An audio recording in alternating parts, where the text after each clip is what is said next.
Hi friends, garlic onion rice எப்படி பண்ணுறதுன்னு பார்க்கலாமா? ஸோ அதுக்கு குக்கரில் எண்ணெய் சேர்த்துருக்கேன். எண்ணெய் சூடாகி வரட்டும்.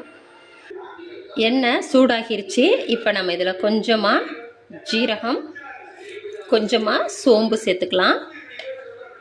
சோம்பு ஜீரகம் பொரிஞ்சிருச்சு. ஸோ அடுத்து வெங்காயம், ஒரு பெரிய வெங்காயத்தை இந்த மாதிரி கட் பண்ணி வச்சுருக்கேன். ஸோ இதை நம்ம சேர்த்துக்கலாம். நல்லா கலந்து விட்டுருங்க.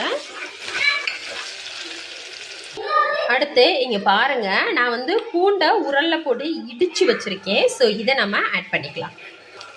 இந்த பாருங்கள், இந்த மாதிரி 1-2 இடித்து வச்சுக்கோங்க. பேஸ்ட் ஆக்க வேண்டாம், அப்போ தான் டேஸ்ட்டாக இருக்கும். ஸோ இந்த பூண்டு பச்சை வாசனை போக கலந்து விட்டுருங்க. ஸோ பூண்டு கலர் மாதிரி நல்லா வாசம் வர ஆரம்பிச்சிருச்சு. இந்த டைமில் நம்ம காஷ்மீரி மிளகாய் பொடி சேர்த்துக்கலாம். அடுத்து கொஞ்சமாக கரம் மசாலா சேர்த்துக்கலாம். ஸோ அவ்வளவுதான். இந்த 2 மசாலா இருந்தாலே போதும், செம்ம டேஸ்ட்டாக இருக்கும். நல்லா கலந்து விட்டுருங்க. கலரை பார்த்தீங்களா எப்படி இருக்குதுன்னு? டேஸ்ட்டாக இருக்கும். பாருங்கள் எப்படி இருக்குன்னு, சூப்பரில்.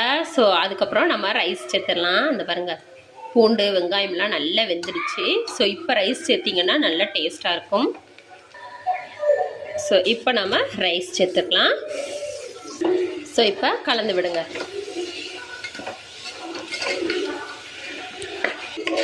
பாருங்கள், மசாலா கூட நல்லா மிக்ஸ் பண்ணியாச்சு. ஸோ அடுத்து நம்ம தண்ணி சேர்த்துக்கலாம். பாருங்கள், தண்ணியும் ஆட் பண்ணியாச்சு. ஸோ அடுத்தது கூட கொஞ்சமாக நம்ம கொத்தமல்லி சேர்த்துக்கலாம். ஸோ இப்போ வரைக்கும் நான் உப்பு சேர்க்க மறந்துட்டேன், உப்பு சேர்த்துக்கலாம், மறந்துடாதீங்க. ஃபைனலாக கொத்தமல்லி தலையும் சேர்த்தாச்சு. ஸோ ஒரு 2 நிமிஷத்துக்கு அடுப்பை லோ ஃப்ளேமில் வச்சு ரைஸை கொஞ்சம் வேக வச்சுருங்க.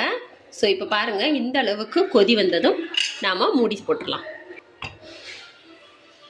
விசில் வரட்டும். ஸோ அவ்வளவுதான். இங்கே பாருங்கள், விசில் வந்துடுச்சு. சாப்பாடு ரெடி ஆயிடுச்சு. இங்கே பாருங்கள்,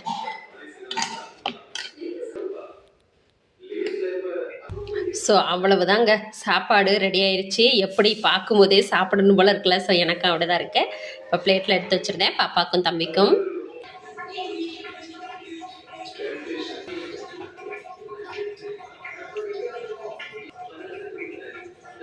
ஸோ அவ்வளவுதான், பாப்பாவுக்கும் தம்பிக்கும் எடுத்து வச்சுட்டேன். சைடிஸ் என்ன தெரியுமா? இதோ பாருங்க, முட்டை பொடி மாஸ். இது பாப்பாவுக்கு, இது தம்பிக்கு. அவ்வளவுதான். இதுதான் நம்ம வீட்டில் ஸ்பெஷல்.